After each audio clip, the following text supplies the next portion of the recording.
Hello friends, তো দেখো আমি আজকে একটা নতুন রেসিপি নিয়ে চলে এসেছি।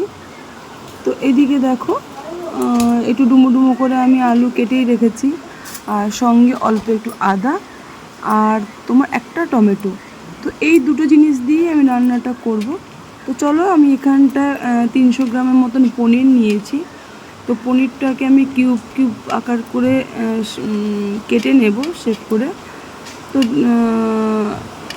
যারা যেরকম শেপে খায় আর কি, কেউ একটু লম্বা করেও কাটতে পারো, কেউ এর থেকে ছোটও করতে পারো, কেউ আবার এর থেকে বড়ও করতে পারো, যার যেরকম ইচ্ছে।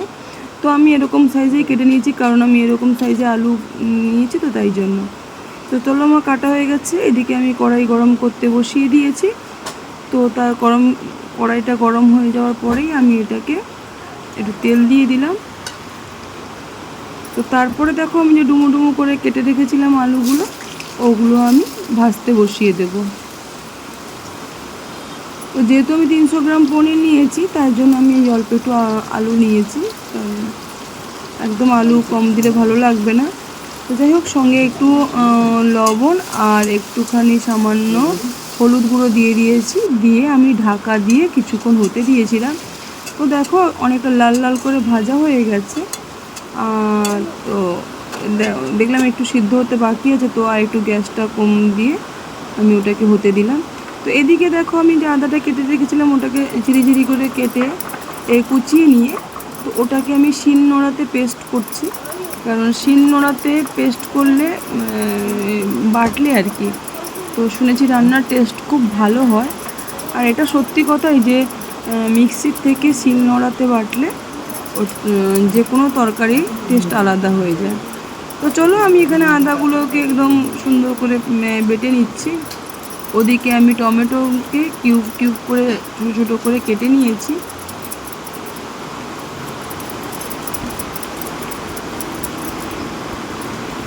তো দেখো, এখানে আমার আদা বাটা হয়ে গেছে। তো ওটাকে আমি সাইডে রেখে দেব। তো চলো, ওদিকে আমি দেখি আলুটা কত দূর হলো। তো দেখো, এদিকে দেখো, আলুটা পুরো একদম লাল লাল করে সুন্দর করে ভাজা হয়ে গেছে। তো এটাকে আমি এখন তুলে একটা পাত্রের মধ্যে রেখে দেব। তো দেখো, ওই তেলের মধ্যে যেটুকু তেল বেঁচেছে, ওই তেলের মধ্যেই আমি পনিরগুলোকে একটু লাল লাল করে ভেজে নেব।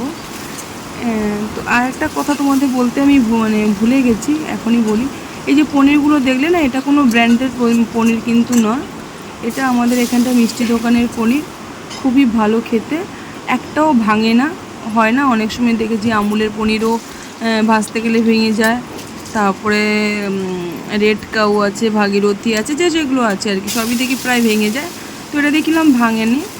তো যাই হোক, চলো, আমি একটুখানি ফোড়ন দিয়ে, লঙ্কা ফোড়ন দিয়ে আগে, তারপর টমেটোটাকে তুলে দিয়েছি, দিয়ে ওর মধ্যে আমি আদা দিয়ে সামান্য একটু জল দিয়ে দিয়েছি, নাহলে আদাগুলো তো ছেটায় আর কি।